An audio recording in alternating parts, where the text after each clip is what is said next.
Assalamualaikum warahmatullahi wabarakatuh. Bagaimana kabarnya teman-teman? Baik-baik saja kan?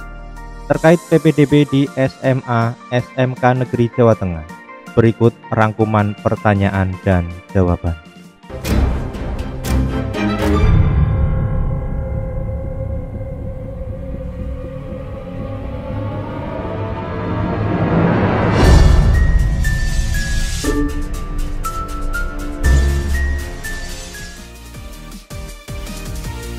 Batasan penetapan wilayah zonasi berdasar apa?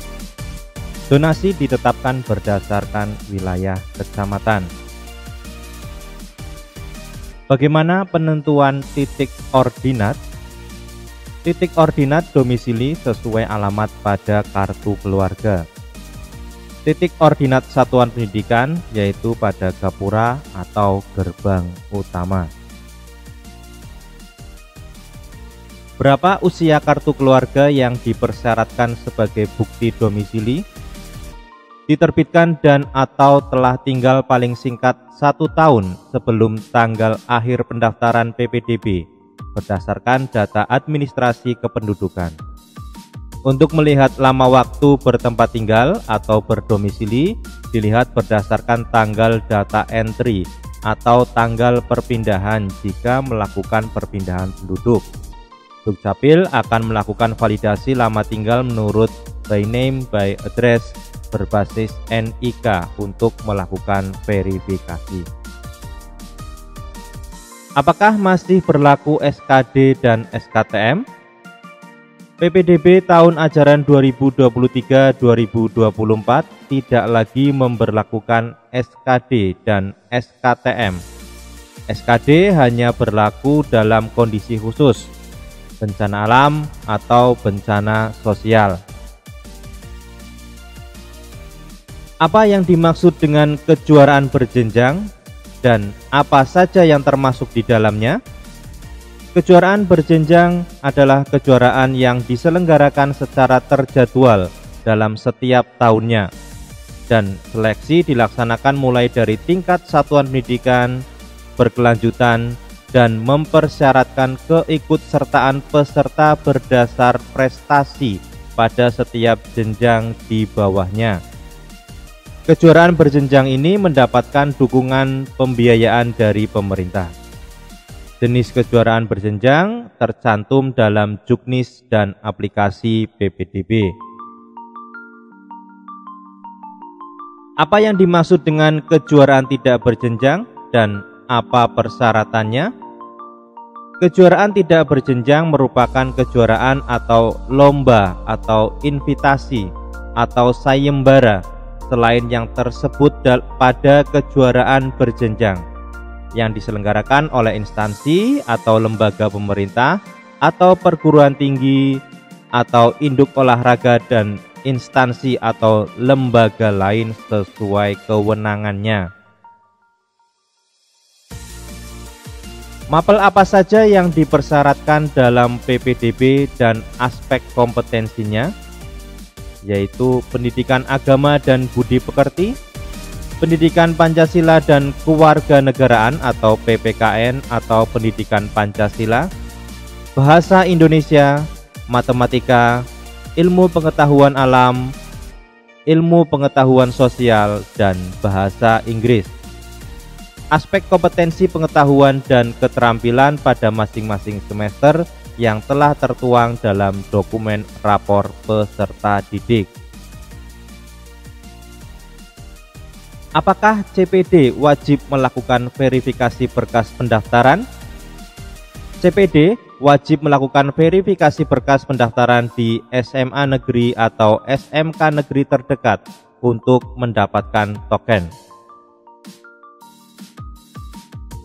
Apakah CPD yang berasal dari Ponpes wajib memiliki surat keterangan domisili? Tidak. Domisili CPD dari Ponpes didasarkan atas data EMIS. Bolehkah akun dan password dipindah tangankan? Akun dan password tidak boleh dipindah tangankan ke pihak lain dan risiko akibat akun dan password menjadi tanggung jawab CPD yang bersangkutan.